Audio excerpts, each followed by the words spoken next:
ॐ यथाग्निर्दाहिका शक्तिः रामकृष्णे स्थिता हि या सर्वविद्यास्वरूपाङ् शारदां প্রণমাম্যহম।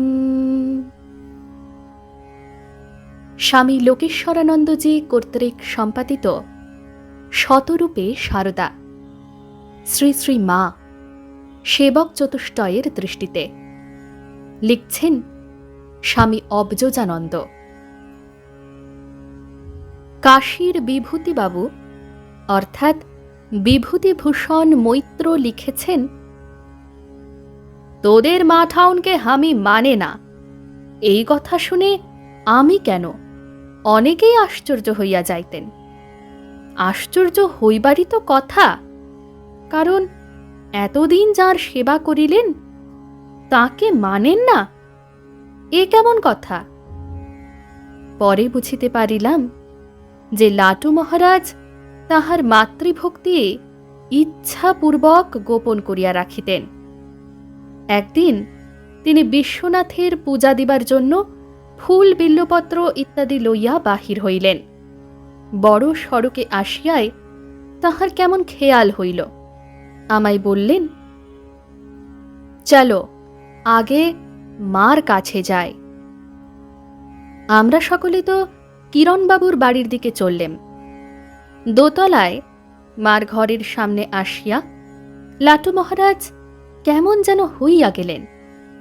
কাঁপিতে কাঁপিতে মার পাদ ও পদ্মে পুষ্পাঞ্জলি দিয়া নীরবে অশ্রু বিসর্জন করিতে লাগিলেন। সেই সময় মা তার সেবকের মাথায় হাত বুলাইতেছিলেন। এই দৃশ্যটি অতীব মনোরম। সেদিন মায়ের নিকট হইতে বিদায় লইয়া তবে বিশ্বনাথের মন্দিরে গমন করিয়াছিলেন। ঘটনাটি সম্পর্কে মন্তব্য নিষ্প্রয়োজন। স্বামী যোগানন্দের শেষ অসুখের সময় তার সেবার জন্যে শ্রী শ্রী মা তার স্ত্রীকে আনিয়েছিলেন। যখন তাকে নিয়ে আসার কথা হচ্ছে, সেই সময় একদিন স্বামী যোগানন্দকে দেখতে গিয়েছেন লাটু মহারাজ। দুজনের কথোপকথনের কিছু অংশ এখানে উল্লেখ করা যেতে পারে। স্বামী যোগানন্দ: একটা কথা তোকে জিজ্ঞাসা করি, এসব জোগাড় যন্তর করে দেবার জন্য মা ওকে আনাতে বলেছেন, অর্থাৎ যোগিন স্বামীর স্ত্রীকে আনাতে বলেছেন। তোর কি মত? সন্ন্যাসী হয়ে শেষে পরিবারের সেবা নিতে হবে? এতে আমি মত দিতে পারছি নি। আমার মন এতে সায় দিচ্ছে না। লাটু মহারাজ: আরে রেখে দাও লোকের কথা, ওরা সব বলে, ওদের কোথায় দোষ হবে না। স্বামী যোগানন্দ: না রে না, তুই বুঝছিস নি। এতে লোকেরা বলবে কি জানিস? ঠাকুরের সেবকেরা সন্ন্যাস নিয়েও মাগের সেবা নেয়। এ কথা উঠতে দেওয়া ভালো নয়। লাটু মহারাজ: আরে রেখে দাও লোকের কথা, ওরা সব বলে, ওদের কোথায় কি আসে যায়? ধর্মে যদি কেউ খাঁটি থাকে, ওরা হই হই করলে কি হবে? ওদের কথা বিশ্বাস করবে কে? তুমি ভাই মায়ের কথা শুনে তাকে আনাও। সন্ন্যাসীর জন্য নির্দিষ্ট প্রচলিত সমস্ত বিধি নিয়মের উপরে ছিল লাটু মহারাজের কাছে শ্রী মায়ের নির্দেশ। ঘটনাটি তারই উজ্জ্বল সাক্ষ্য বহন করছে। সেবক অদ্ভুতানন্দের অনন্য সাধারণ দৃষ্টি, যে দৃষ্টিতে তিনি জগন্মাতাকে অহর্নিশ সর্বত্র দেখতেন এবং সেই সর্বব্যাপিনীর সেবা করতেন, আমাদের কাছে তা ধ্যানেরই বিষয়। মনে পড়ে লাটু মহারাজের মুখের সেই মিষ্টি ভাষায় আমার সেই দক্ষিণেশ্বরের মা কথা কটিতে কি দূরস্পর্শী ভাব দোতনা। এমন হৃদয় নিংড়ানো কণ্ঠে তা তিনি বলতেন যে যারাই কাছ থেকে শুনত তারাই মাতৃভাবের সহজ স্বাভাবিক হর্ষে আপ্লুত হয়ে যেত। যখন তিনি কাশীতে থাকতেন তখন একবার ওদিক থেকে জনৈক ভক্ত কলকাতা আসছে জেনে তার হাতে শ্রী মায়ের সেবার জন্য কাশীর বেগুন, পেয়ারা ইত্যাদি পাঠিয়েছিলেন এবং শ্রী মাকে জানাতে বলেছিলেন, আমার সেই দক্ষিণেশ্বরের মা।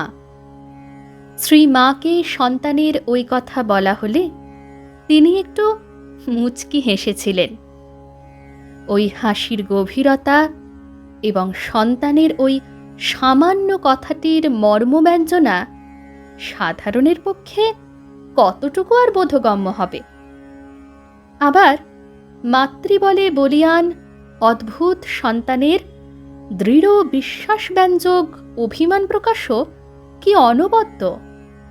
দৃষ্টান্তস্বরূপ উল্লেখ্য, বরাহনগর মঠে একদিন সকালে ঠাকুরের বাল্যভোগের জন্য হালুয়া তৈরি করতে গিয়ে শশী মহারাজ দেখেন কড়া অপরিষ্কার।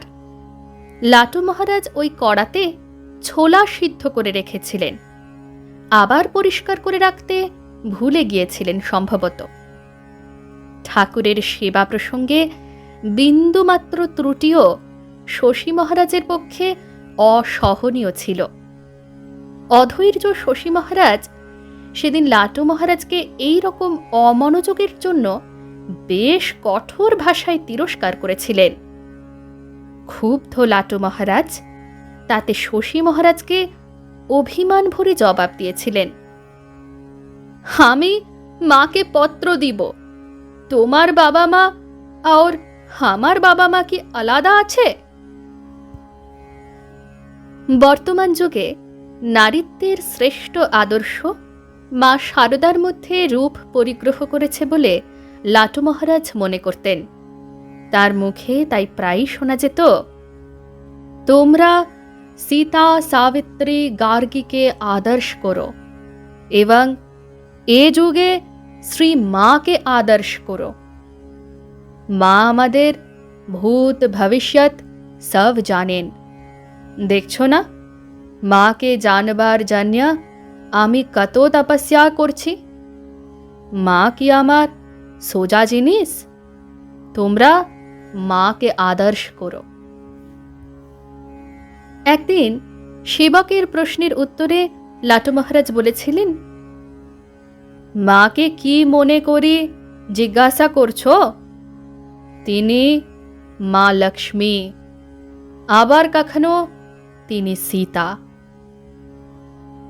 গভীর এক অন্তরঙ্গ মুহূর্তে সেবকের কাছে শ্রী মায়ের সম্পর্কে তার দৃষ্টিকে তিনি এভাবে উন্মোচন করেছিলেন, কিন্তু অধিকাংশ সময়ই শ্রী মায়ের সম্পর্কে নীরবতাই কঠোরভাবে পালন করে এসেছেন সারা জীবন। তার মনের একান্ত ভাবটি ছিল, সাধক কবির ভাষায়, যতনে হৃদয়ে রেখো আদরিনী শ্যামা মাকে। মন, তুই দেখ আর আমি দেখি, আর যেন কেউ নাহি দেখে। তার নীরবতার কারণও তিনি উল্লেখ করেছিলেন এইভাবে, আমি মার কথা যেখানে সেখানে বলি না, ঠাকুর ও স্বামীজির কথা বলে থাকি।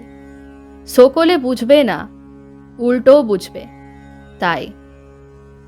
আরেকবার বলেছিলেন, মাকে চিরদিনই মার মতোই দেখতাম। মা আমাদেরই মা, এতে আর সন্দেহ কি আছে? জননীং শারদাং দেবীম রামকৃষ্ণম জগদ্গুরুম পাদপদ্মে তয়ো শ্রিত্বা প্রণমামি মুহুর্মুহু। জয় মা।